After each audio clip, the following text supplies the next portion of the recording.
just jump straight into things. We've seen Posesi earlier on today, a fairly standard list overall, but for Shaxy Gia, things are looking, for the most part, pretty similar, as he's gone with the Warrior and the Demon Hunter, of course, and then with the Warlock and Druid as his two remaining decks, with the Warrior being banned out.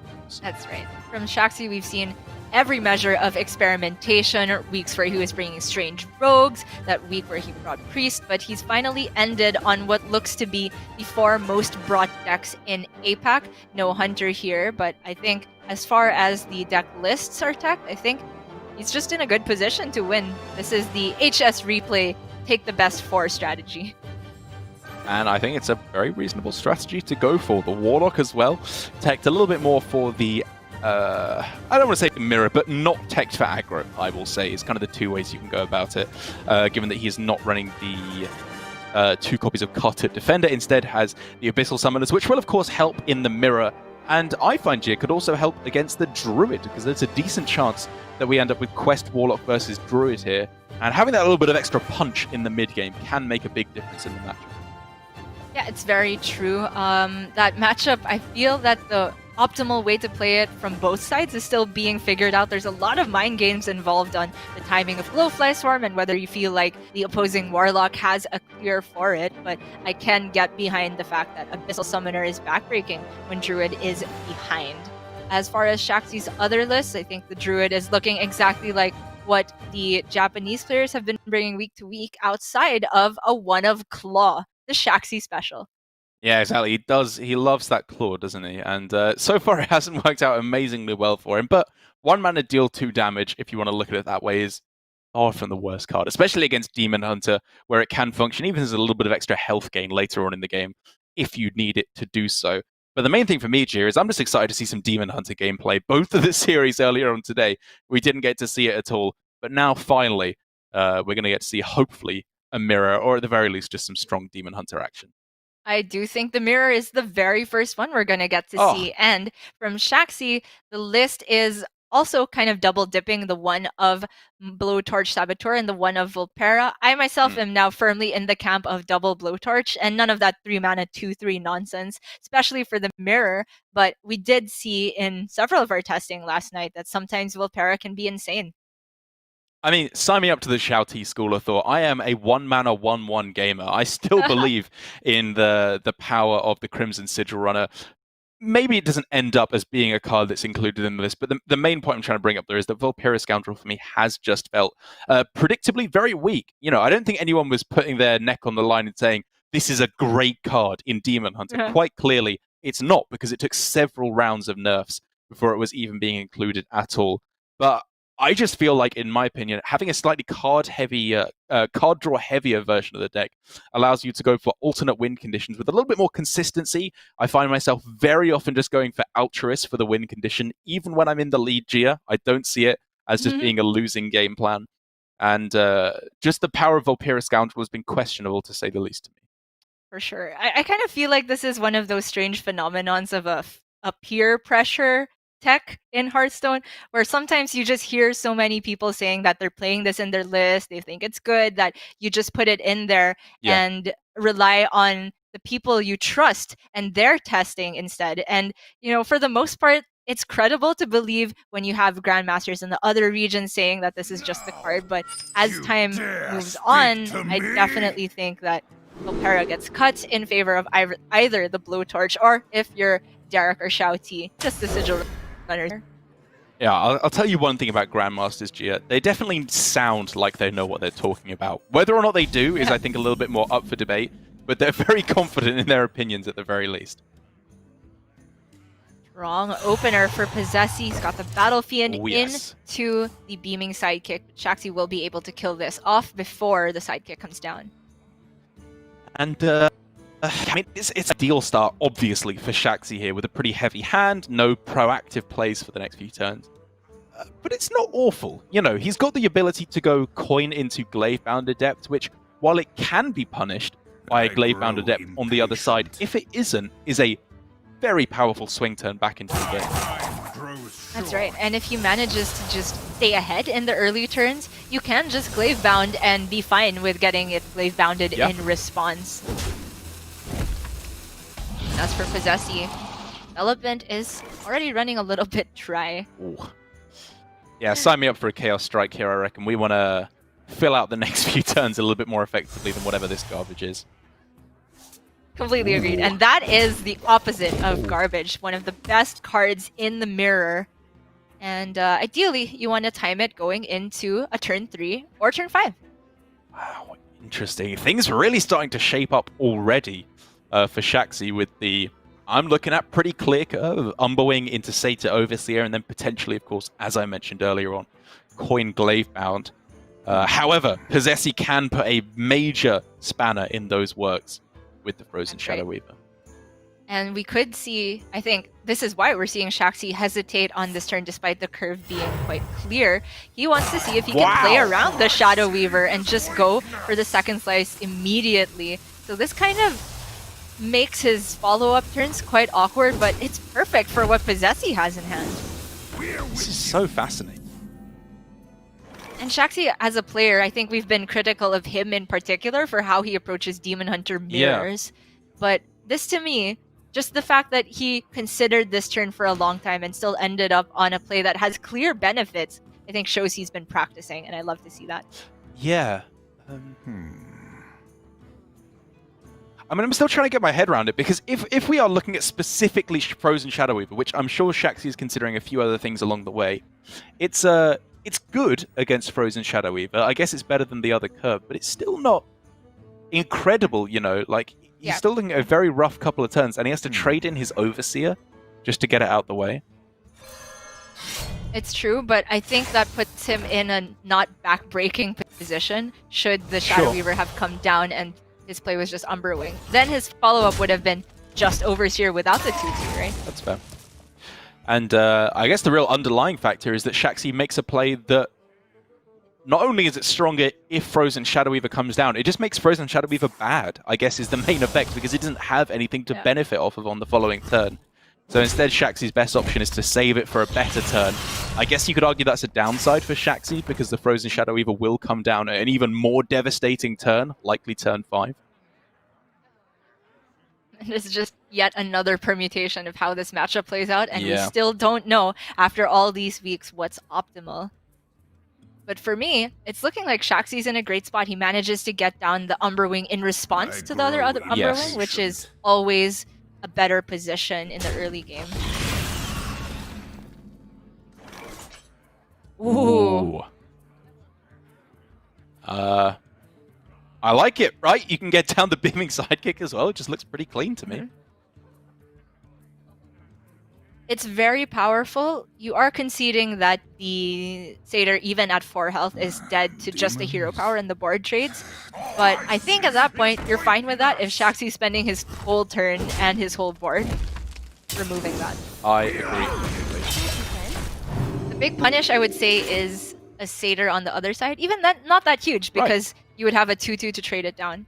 Yeah, and even the 2-2 extra, you can just go Hero Power, Twin Slice, plus the real kicker here for Posesi, the Frozen Shadow Weaver, which has been saved for turn 5. This is what I love most of all about Posesi's line of thinking here, because, oh my goodness, look how powerful it is going to be. Yeah, especially since Shaxy has not drawn any minion to develop this turn or next. Could just see him preemptively equip the Warglaves, which always feels bad. And this, to me, really speaks to kind of the story of these Demon Hunter mirrors, where it always feels like it plays out in 2 acts.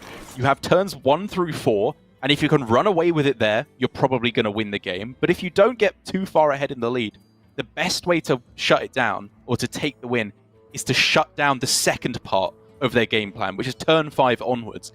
And the ways that you do that are, to an extent, Blowtorch, but primarily just Frozen Shadow Weaver here. Shaxy has to almost miss an entire turn in terms of immediate development, pretty much. And Posesi can prey on that so heavily. Yes, he can. It's still not that straightforward for Posesi, because now he's drawn just a Warglaves of his own if he wants to spend the mana more efficiently. We saw a similar spot from Posesi exactly last week, where he identified that playing off curve was much more effective. The situation was different, and now he's not particularly facing down that much threat from Shaxy, but I would still expect to see a Shadow Weaver here. Close though. It is close, but the thing is that with Shaxy as well, I believe only running one I-beam, which would be the best response here from any point onwards in the game. I think Posesi can very quickly start transitioning over to just a damage game plan here. This can all go face, Warglaives plus the hero power, and all of a sudden he's threatening lethal very, very quickly. Love the look of that. Shaxy doesn't find Kane or the I-beam, so looking like just Warglaives here. Impatient. Warglaives or Metamorphosis. So the problem with Warglaives is that there is the potential for a second freeze. It's always something to consider, although if you're facing down that, it's probably a game-losing situation anyway, so I don't think you play around that. Correct. And the problem with the Metamorphosis is you don't have an attacking hero power. I guess it doesn't matter because he has a weapon already. But he really just wants to make sure that the Glaive Bound can come down for value next turn. Right. Time grows short. And given that you're very possibly expecting a Glaive Bound from your opponent on the next turn, given that would be a a fairly stand play on turn 6 with the hero power as well. I think both of those play into that fairly similarly. The hero power or the Warglaives can be used to take out one of the other minions. Wow. Very good. It's for Posesi. But now he's seen the Watermelon pre-equipped. Knows that if he plays Glaive Bound, it just needs to get pinged to get shut off. For Shaxy here, he knows that he was going into a turn where he had to respond. And the big kicker is, I think, the fact that he still has a charge of Umberwing equipped. So now he leaves himself ways to respond with 2 tall minions. The Metamorphosis shot and the Glaive Bound. So he can deal with both the Glaive Bound and this Frozen Shadow Weaver without face tanking them. Potentially. So Posesi is going to go for Warglaives instead. Squeeze out more damage over 2 turns because he knows the Glaive Bound is likely not going to be able to connect this. With its natural attack, I mean. Yeah, I think you're just setting up for a getting the damage in now, and then of course Glaive Bound with the Twin Slices should be lethal next turn, unless Shaxy can find himself healing, of which he has no way to get it and play it on the same turn. No way to get lethal here either. The skull just trapped between the most expensive cards. Yeah. It's an awful situation for Shaxy. Demons. I mean, he gave himself the best setup to answer a Glaive Bound turn, but Posesi recognized that and went for the Warglaives instead. So now Shaxy, if he wants to clear both of these, would be overcommitting damage.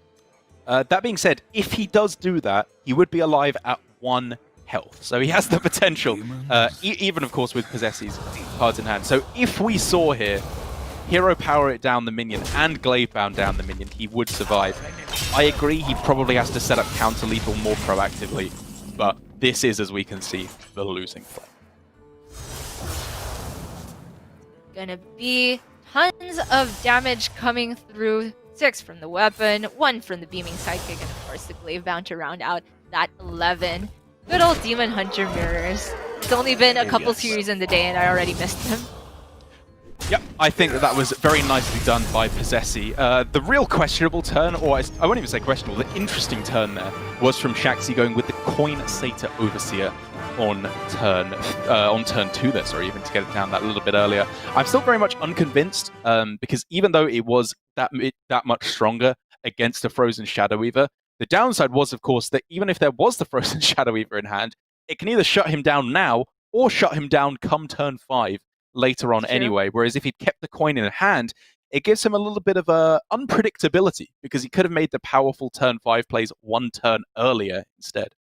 It's very interesting. It feels like the Shadow Weaver in that regard is similar to the Blue Torch Saboteur, where we were arguing, and Lorinda was in on this as well, that maybe you just have to bite the bullet and take that slow turn to make sure that you reset your hero power to the cheap cost. In the same way, maybe you just have to bite the bullet and take that 1 bad turn against Frozen Shadow Weaver and just adhere to the normal game plan. It's interesting, and I wish we could see more mirrors, but sadly not for the series.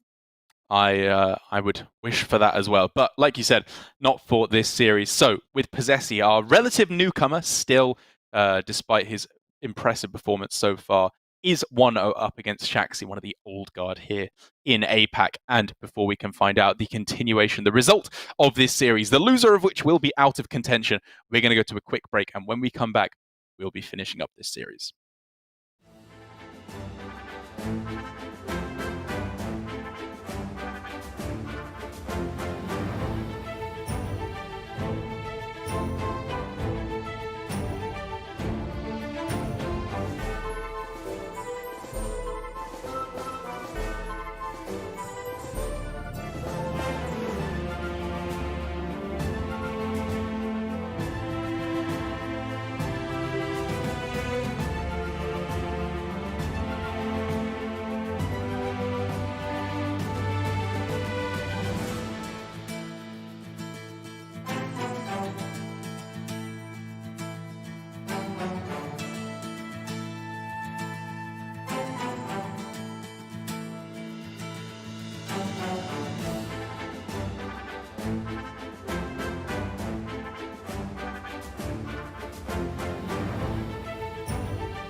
Welcome back to another series of Hearthstone Grandmasters here in Asia Pacific. We are sadly down to our elimination match, Gia, which means we have to say goodbye to one of these players before we can find out who our final player going through to the semi-finals it will be. So for now, Posesi versus Shaxy. It's been an up and down season for both of these players, but they have one final chance to make it all worth it.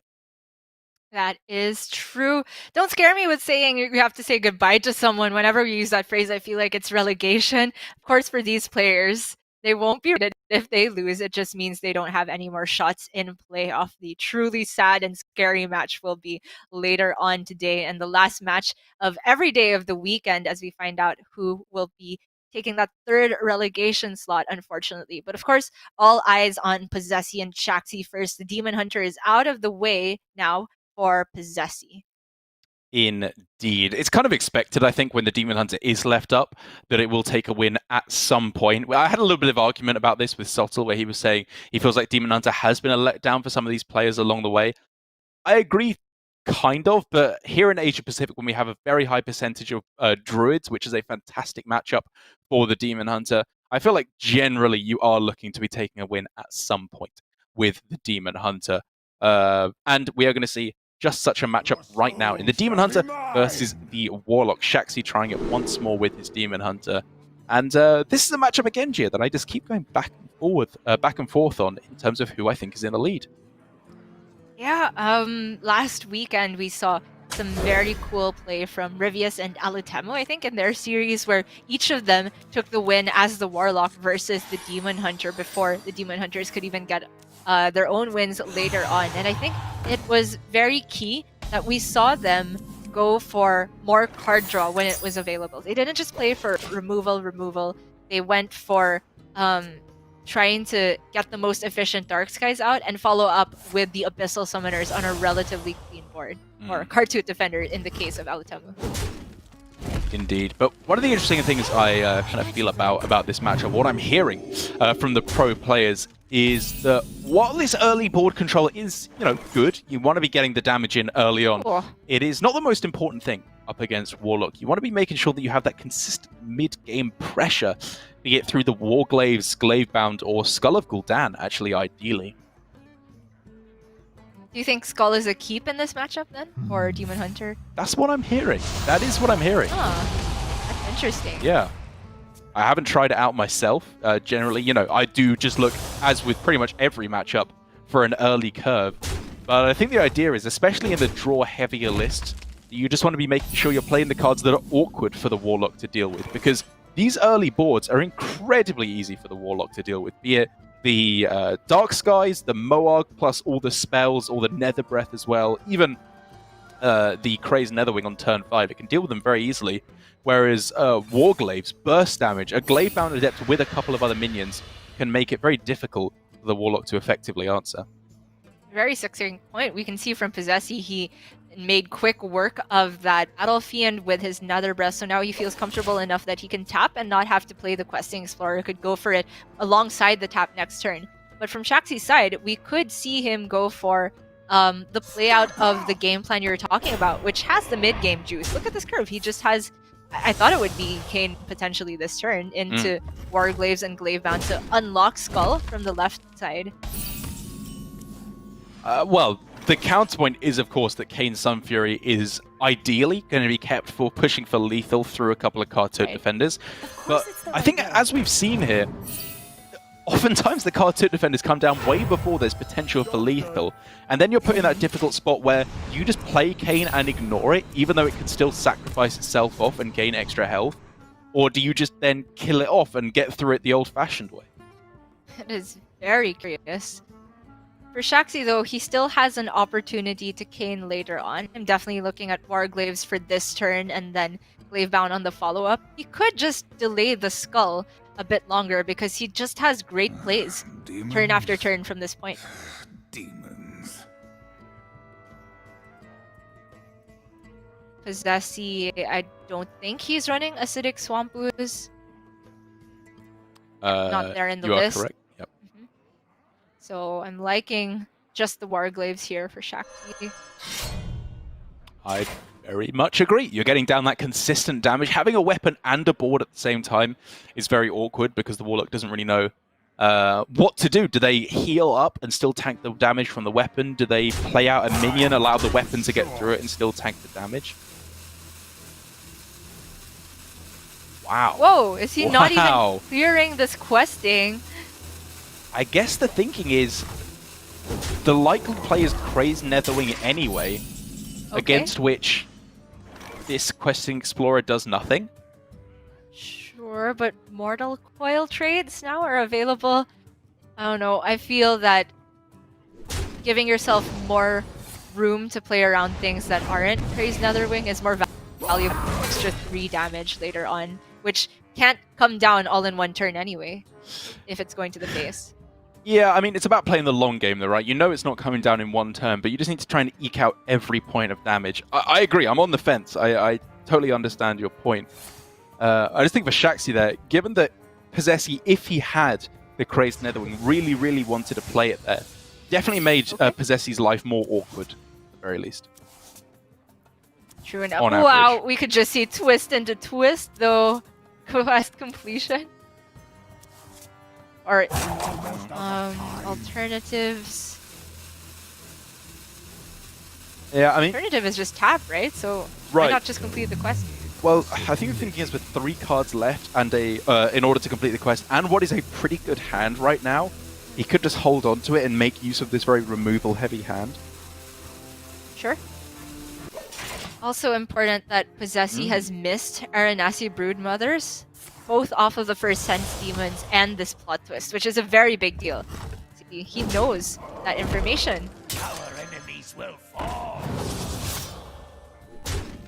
He does indeed. And Shaxy now ramping up the mid-game pressure. I absolutely agree. This is what you're trying to do in the matchup above all else. Posesi's guaranteed to hit at least 1 Broodmother from the second Sense Demons now, Yep. and he still has Soulfire to get rid of the Glaive-bound Adept. Just Soulfire tap, I think, is a reasonable play. Looks great. Of course, you go about it in this order, I think. Yep. Wow. Oh! We're looking at the double Moargs, but no dragon in hand just yet. Yeah, no potential for lethal, of course, for Shaxy quite yet. But at the very least, this hand is not running out of stuff to do anytime soon. Oh, yes. But, I mean, first play that jumped out at me is just pile on the pressure again. Another Glaive Bound and Bone Chewer, but could be thinking that he wants to unlock Skull a bit sooner. Right. I mean, it's worth saying that you can just play Skull for the non-outcasted version. I don't think that's disastrous in this matchup. It makes your Kayn a lot, your Altruis a lot weaker, which I think is what you're kind of trying to move to as potentially your final push to get over the finish line. But of course, again, you do want to save the Kayn to get past the Carters. Right. If Kayn comes down now, then Shaxy gets very punished by another set of healing. He had seen one Nether Breath though.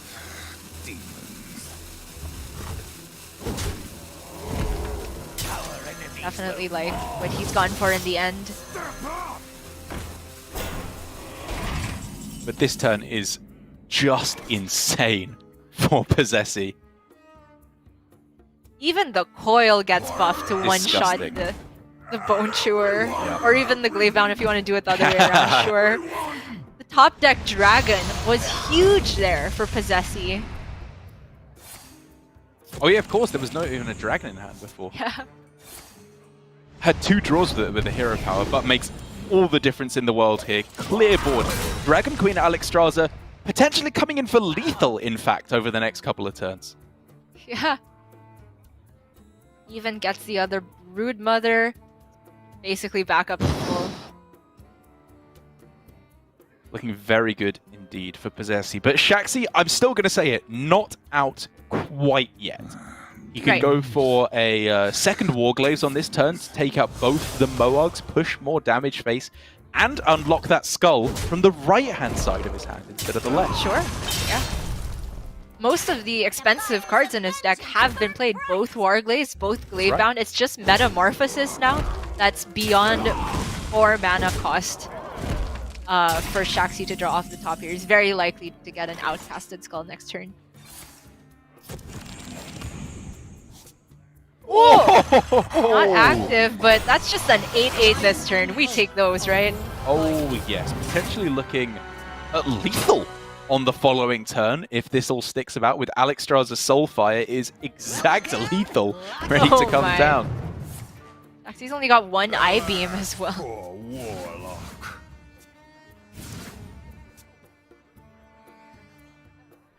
Okay. Okay. Very good Freeze a draw. minion. Is it cold in the shadows? And even just by tanking it before the Alexstrasza came down, he would have prevented lethal, but doesn't want to attack at all here into the Carter and give healing to Posesi. Yeah, I love that. He's got the Kayn. It's me telegraphing to Posesi that the Kayn is in hand, but Shaxy's got a very clear game plan now. He's seen both of the Nether Breasts and both of the Moargs used. And Nasis are both in hand, as he knows. Yeah, I mean, even then, the Carter can just sacrifice itself in, right? Like, he still loses a lot of board control by not clearing it off. Well, it's just one layer that can sacrifice itself. Yeah, sure. But even then, he's not getting... he's not hitting lethal next turn, right? If the Carter trades into his Frozen Shadow Weaver. Well, for Posesi, I think he knows that there's a cane in hand, so I'd be hesitant to play a second cartoon here if I were him. The Caladan could just remove the most threatening minion on board. Makes the very good read that is there. Very disciplined from Posesi here. He's committed to an attrition game plan now. Yeah, you're trading there. You've still got the Alexstrasza in hand. You're trading.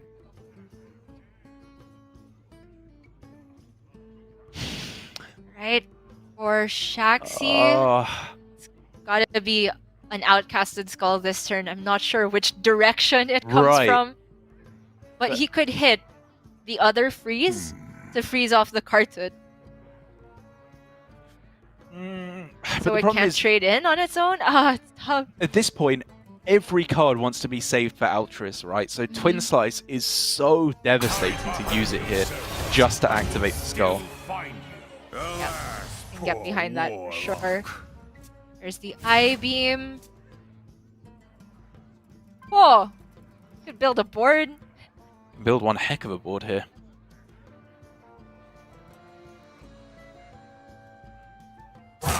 And just wish away the crazed Netherwing. I mean, it is very unlikely that Posesi doesn't hit a clear here. But this is Shaxy's best hope with the cards he's been given. Didn't get the Altruist, so he's got to push right now. Whoa. The double tank? Wow. Did not expect that. Well, he can heal back up, and as long as he got the attacks in, he should be fine, which he didn't? I mean, I think he did. He could have got an extra attack face, right? This was at 2 charges, right? So 1 more face? Huh. Right, 1 extra damage face. Did the cane even attack there? I wasn't even... didn't realize that along the way. I was stumped by that he didn't play Twin Slice instead. To like tank just once and then I-beam the Alex. That was weird, but in any case, Posesi had that one locked up, and he's looking in a great spot for the series. Yeah, I'm not gonna lie, a bit of a weird end there from Shaxy. That's definitely the kind of very complicated turn that I'm sure there's some kind of improvement that could be made along the way. But in the end, he clearly knew it was just lethal at the end there for Posesi. While we were puzzling over the end there for Shaxy, it was just very, very clearly lethal. So well done, Posesi, taking the win with the Warlock over the Demon Hunter. Only the Druid left remaining, which for any other player, I would say this could be a little bit scary. But I'm going to say for the one of the kings of Druid, all of our Japanese players have shown not only love for the deck, but also great proficiency with the deck. The only thing that could maybe be a little bit scary for Posesi is the fact that he's gone with a much lighter build of the deck. No Ysera, instead favoring 2 copies of every card in his deck, with double Wild Growth as the most interesting inclusion. Right, instead of Wrath completely gone from the list alongside that Ysera that you mentioned. I guess this is Posesi's response to anybody who says Druid is inconsistent. Posesi's just made it the most consistent it could be, in the complete antithesis of a Highlander deck. Curious to see how that will work out for him. I feel like Ysera has been almost an auto-include. We've seen it dip in and out for Posesi in particular, I think. But for other Druid players, it's almost always there at the top end. And we are, of course, starting things off with the Druid Mirror. Shaxy now has Gia. Overgrowth into Overflow. Looks like a pretty decent curve. It is, but in the mirror, of course, you're not really looking to be the first to overflow. You're looking to be the first to put a threat on board, be it Glowfly Swarm or the exotic Bound Seller. Definitely can get behind keeping the ramp, but I agree with him tossing the flow.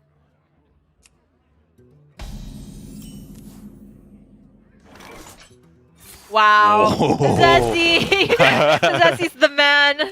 He absolutely is. No minions discarded. Glowfly Swarm bound as well now. To be fair, there's only 1 minion that he could have discarded there, which is the other Mount Seller. Good point. Good point. Still good for him, though. Yep. Now, all of a sudden, Wild Growth Glowfly is looking absolutely insane. How was your breakfast, Derek? Good. Yeah. As in, there's nothing else to talk about? I'm struggling to find something. Outside of course, Shaxy getting his own Glowfly in the near future. Yes, me neither. It has been shown that quite consistently a powerful enough exotic Mount Seller the turn after a Glowfly can get the job done, I will say. But of course, Shaxy needs that Mount Seller right now to have any chance whatsoever. And, I mean, even then. Yeah.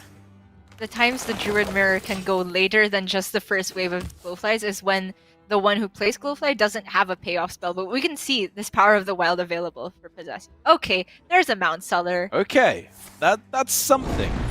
He obviously doesn't want to go Coin Overgrowth, because then that would just go up to 6. He gets it down the same turn anyway, so you may as well save the coin to go with the Mount Seller. Seems smart. What's there to think about, Posesi? I mean, I want 6 flies. there is a decision, right? Because if you go for the Glowfly, you are setting up for a much less powerful play next turn without the Mount Seller. What do you mean? He can go Power of the Wild. That looks powerful to me. I'm just explaining the thought process, right? Okay, it's a dumb thought process, Yeah. but it's there. Here's an actual tougher decision. Sorry, Derek. Does he kill the 3-2? Because that gives him a solid grip on the board, another Glowfly to buff on the next turn. But of course, it makes the later Mount Seller much weaker. Bonding Glowfly if Shaxy wants it, though. And if he even thinks about any other line of play, I will call him an idiot and never talk to him again. Am I doing my job correctly there, Gia? No. I think the other line is actually better here, Oh, right? The Overgrowth. now. Yeah, because it's all the difference when you're playing the second Glowfly. Come on, Derek, you know this. No, I know. I'm just being facetious. I completely agree. As I said, the powerful enough Mount Seller can get the job done in response. And if he's able to find off the top primarily an Iron Bark, I will say, but even just a Crystal Power, something like that, it may be strong enough to get the job done in response. Look at Zazzy's play. I'm looking at Eagle buff. That is a great band name. I'm just going to say that right now. But yes, I am also looking Eagle buff. Again, how was your breakfast, Eric? Delicious. Chocolatey. How many Griffins are you feeling? There's 4 shots of them. Creatures. Yeah, I mean, it's the only chance at wrestling this one back now. Zixor allows him to take out something extra with the Moonfire. Yeah, that's pretty huge. That's pretty good. Posesi doesn't have Savage Roar just yet, but he has his responding Mount Seller with 3 active spells minimum. So, yeah, I be mean, pressed to see. He's just got lethal as it currently stands with hero power. Oh, It is going to be, I think, here as we can see, the 3-0 sweep for Posesi. He has a chance still to make it through to playoffs. But for Shaxy, a representative who made it through to Group B, it was very unlikely he was going to make it nonetheless, with only one lifeline left. He lost a single series along the way. He was out. And he is unfortunately going to be falling here, which means all 3 Gia of our Japanese players are still in with a chance of getting through to the global finals. Absolute dominance from Japan. I like how we saw that little bit of glare on Posesi's glasses right at the end there. I just know he's opening up Twitter and drafting his next banger of a tweet. For Shaxy, though, I have to say it was a very cool run to watch throughout his season. He had some of the strangest decks. I think his greatest hits were the Rogue, where he tried to go for the Golden Kobold game plan versus Priest, Yes. and of course his own combo Priest towards the end, which managed to get a win over Samuel Tsao. Sad to see Shaxy go there, but it's, in terms of the overall consistency of play and lineups, I think I would have to give it to Posesi between those two. I would definitely give him a good shot, especially heading into next season. There'll be an entirely new metagame, of course, and depending on what it is, if it's towards a slightly less figured out metagame, I think that's definitely where Shaxy has his chance to shine as one of the more creative players and deck builders here. But taking a look at the bracket now, Gio, we can see what our final match of Group A for the day is going to be. Rivius versus Posesi to get things going here. It's going to find out our final player of the two to go through to the semi-finals along with Glory. But then after that, we're not going to be done here. We, of course, have one final match after this in Flurry versus In, as our two players in Division A who are in the elimination bracket. That's right. The relegation bracket is super scary, of course, for the Division A players that we'll be seeing later today. Less so scary than for Dawn and Frosty, who respectively have 2 shots and 1 shot only to get a win. For Kin and Flurry, either of them only needs to take 1 win to be safe from relegation. But of course, we will still have that rematch between Rivius and Posesi up next. And I think Posesi really wants to make good on his threats of not losing to a single player. I mean, if he takes the 1-1 versus Rivius, that cancels out, right? Exactly, yeah. It was a dominant display there for sure up against Shaxy. But things do change up now, assuming that we see the same bans from both of these players, which would, of course, be Rivius going with the Demon Hunter ban, leaving up the Warrior. Clearly that wasn't working out quite so well for Posesi. But again, I think the cornerstone of the matchup is the fact that the Highlander Hunter for Rivius is just looking fairly weak. Yeah, that deck struggled a lot. We saw it go 0-2 before finally being able to take a win versus that Warlock from Posesi. But we'll see just how the cookie crumbles this time around. We will indeed. But before we can get into that, we of course have to give Posesi a chance to get ready after just destroying Shaxy. He needs to get out of his predator mind state and instead try and resume a slightly more even tempo going into the next match. So we're going to go to a quick break before we come back with our final match of Group A, Rivius versus Posesi, the winner of which will go through to our semi-finals on Sunday.